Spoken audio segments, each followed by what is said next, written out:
ครับพี่น้องFCทุกคนนะครับเนาะครับเช้านี้เขากะกินไม้นะครับโอ้หมาหลายครับพี่น้องนี่ครับผมจะใส่นี่ครับพี่น้องนี่ใส่นี่เนาะครับเนาะเพราะว่าผมยางมากผมเห็นมันบินขึ้นจากนี่นะครับผมก็เลยจะใส่นี่ครับถ้ามันบินลงมาอีกต้องมาหากินกับตัวพลาดนะครับเนาะ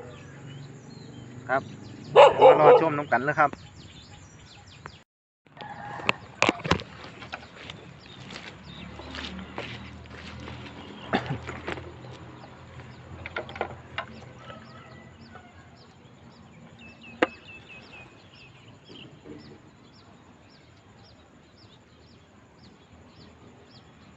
พี่น้องผมว่าล่อรุ่นเบื้องไม้นี่ว่าสิเป็นยังไงนะครับเนาะ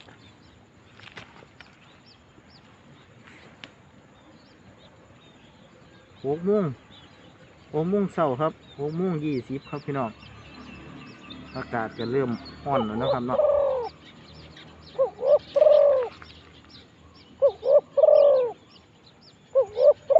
ร้อนไว้ครับข้างอุดรครับผม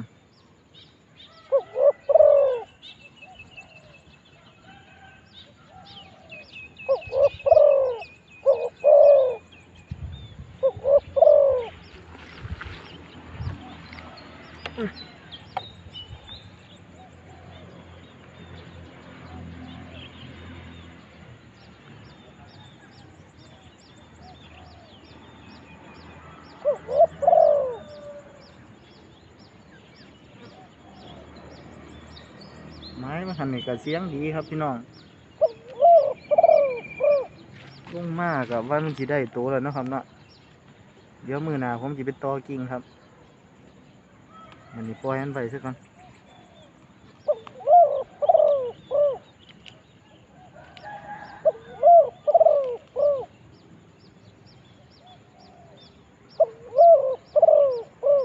นกปลากับขันใกล้ๆครับพี่น้อง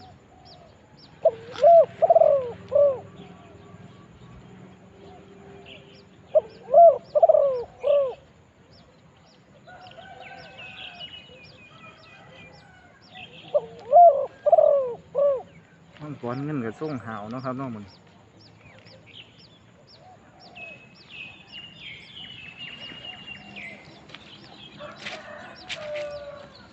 เอาไปยินเสียงไงไกลๆครับเสียงดีอยู่ครับน่ะผมกับตอกิ่งอยู่ในป่าครับหาเรียนได้เลยพี่น้องไป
เรียบร้อยดีครับพี่น้องแต้ม18 17นะครับเดี๋ยวมาหาเพิ่นก่อนบินมาใส่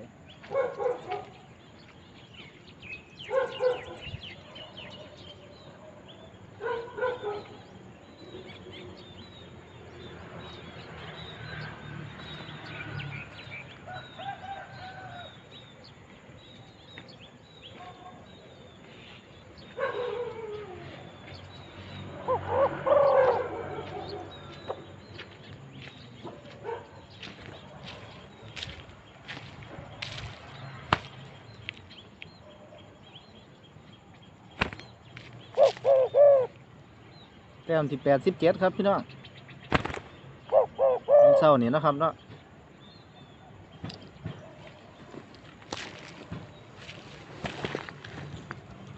นี่ครับตัวนี้ก็เสียงใส่ได้นะครับเนาะลายก็งามครับ